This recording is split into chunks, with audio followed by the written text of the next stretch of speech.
নমস্কাৰ বন্ধু বান্ধৱী আসাম কুকিং চেনেলটোলৈ স্বাগতম জনাই আহকচোন আজি নতুন এটা ৰেচিপি লৈ আছোঁ গাহৰি মাংসৰ। প্ৰথমতে মই গাহৰি মাংসখিনি ভালদৰে ধুই লৈ লৈছোঁ। আধা কিলো মাংস লৈছোঁ।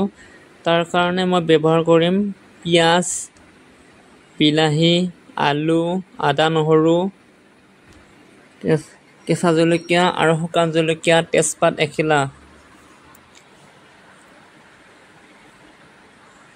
প্ৰথমতে মই পিঁয়াজটোৱে কাটি লৈ লৈছোঁ ভালদৰে মিডিয়াম সাইজ কৰি কাটি লৈ লৈছোঁ মিহি মিহি কৰি। এনেদৰে মিহি মিহি কাটি ল'ব।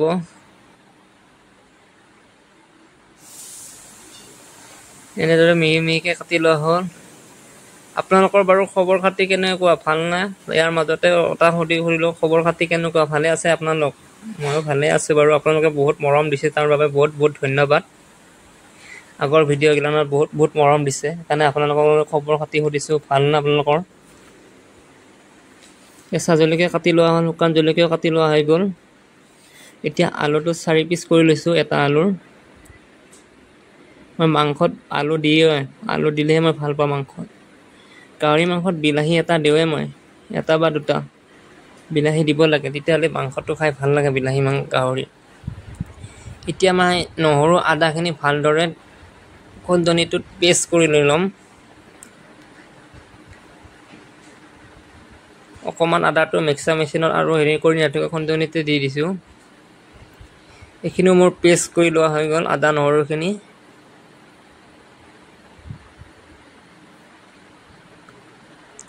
আজি মাংসত মোৰ কোনো তেল নাথাকিব, মিঠাতেল ব্যৱহাৰ কৰা নহ'ব, খালি মাংসৰ তেলেদি মাংস বনাম।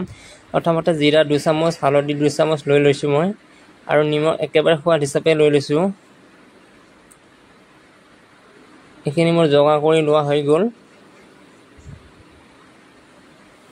আপোনালোকে ভিডিঅ'কেইটা চাই যদি ভাল লাগিছে তেতিয়া লাইক কমেণ্ট শ্বেয়াৰ কৰিব নাপাহৰিব। আহকচোন গেছৰ গেছটো জ্বলাই দিয়া হৈছে। এতিয়া কেৰাহীটো তাতে 3-4 মিনিটমান কেৰাহীটো গৰম হ'ব দিয়ক ভালদৰে। তাতে যিটো তেলৰ চৰ্বি আছে সেই চৰ্বিখিনি মই প্ৰথমতে ব্যৱহাৰ কৰিছোঁ, তাৰ পৰা অকণমান তেল ওলাই ল'ম। তেল থকা মাংসখিনি আগতে দি দিছোঁ মই, 4-5 পিচমান যি আছে তাকে দি দিছোঁ। এতিয়া সেইখিনিৰ পৰা মই অকণমান তেল ওলাই ল'ম মাংসখিনি ভাজিবৰ কাৰণে।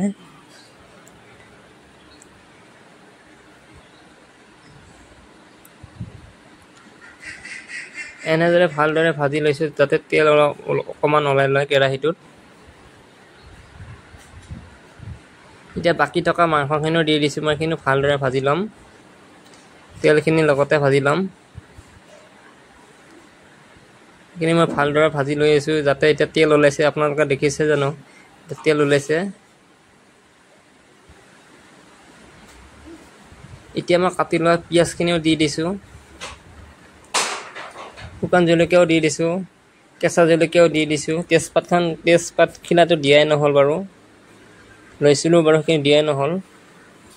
এতিয়া মই এইখিনি ভালদৰে ভাজি লৈ আছোঁ, 3-4 মিনিটমান ভালদৰে ভাজি ল'ম।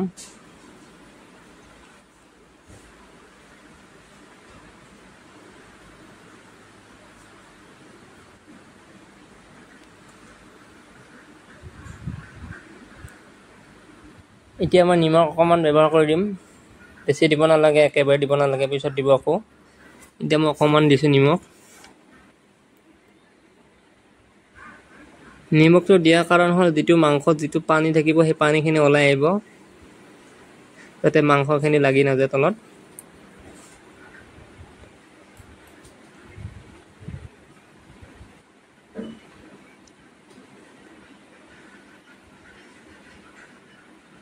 এনেদৰে যাতে মাংসখিনি তলত লাগি নাযায় হেতাখনেৰে ভালদৰে লৰাই থাকিব। এতিয়া মই কাটি লোৱা আলুখিনিও দি দিছোঁ, সেইখিনিও মই ভালদৰে 2-3 মিনিটমান ভালদৰে ভাজি ল'ম। এইখিনি মোৰ ভালদৰে ভাজি লোৱা হৈ গৈছে। এতিয়া মই হালধি দি দিছোঁ 2 চামুচ, সেইখিনিও ভালদৰে ভাজি ল'ম। তাৰ লগতে জিৰা পাউডাৰখিনিও দি দিছোঁ, সেইখিনিও দি দিছোঁ। বাকী থকা নিমখখিনিও দি দিছোঁ, গোটেইখিনি এড কৰি দি দিছোঁ। এতিয়া সেইখিনিও 2-3 মিনিটমান ভালদৰে ভাজি ল'ম, আৰু গেছৰ ভলিউমটো কমাই ৰাখিব যাতে গেছৰ বেছি কৰি দিব নালাগে, মাংসখিনি জ্বলি যাব। আহক মই এতিয়া আদা নহৰু পেষ্ট কৰি লোৱাখিনিও দি দিছোঁ একেবাৰে। এইখিনি মই ভালদৰে ভাজি ল'ম যাতে কেঁচা গোন্ধ নোযোৱালৈকে ভাজি ল'ব।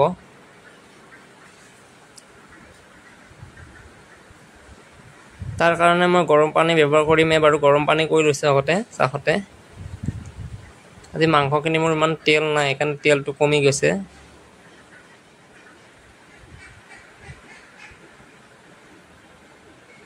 এতিয়া মই কাটি দিছোঁ যিটো বিলাহী সেইটোও দি দিছোঁ।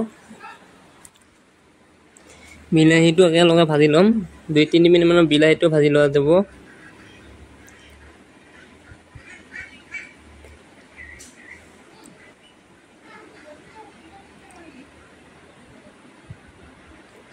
এনেদৰে ভাজি থাকিব।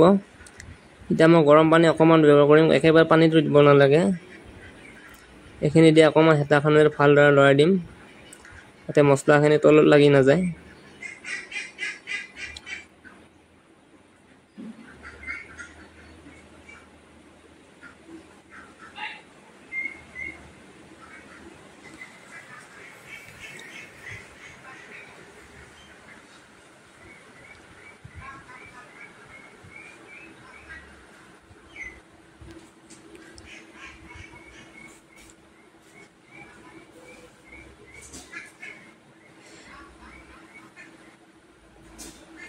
এতিয়া একেবাৰে পানী দি দিছোঁ যাতে আকৌ মাংসখিনি সিদ্ধ হয়, আলু সিদ্ধ হয়।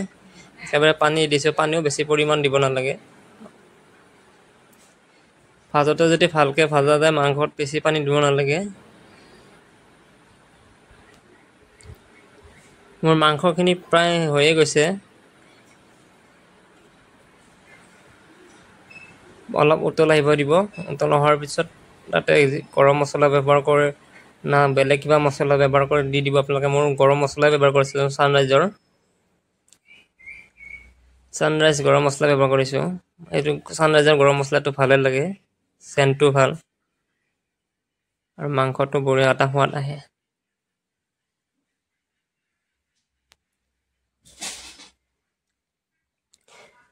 আপোনালোকে ক'ৰ পৰা ভিডিঅ'বোৰ চাইছে কমেণ্ট এটা জনাবচোন।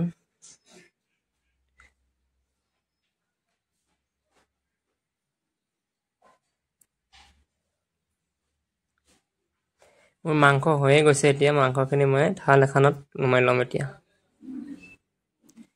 চাওকচোন গাইজ কেনেকুৱা আছে। আপোনালোকৰ তেল নিদিয়া গাহৰি মাংস ঘৰতে বনাই খাবচোন, এবাৰ ট্ৰাই কৰি চাব। মই এইটো দি 3 নম্বৰ ভিডিঅ' হ'ব তেল নিদিয়া গাহৰি মাংস ঘৰতে বনাই খাই আছোঁ।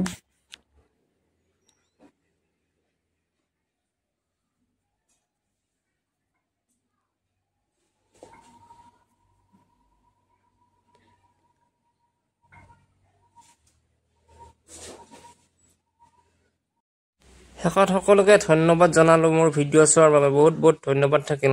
আকৌ নেক্সট ভিডিঅ'ত লগ পাম আপোনালোকক।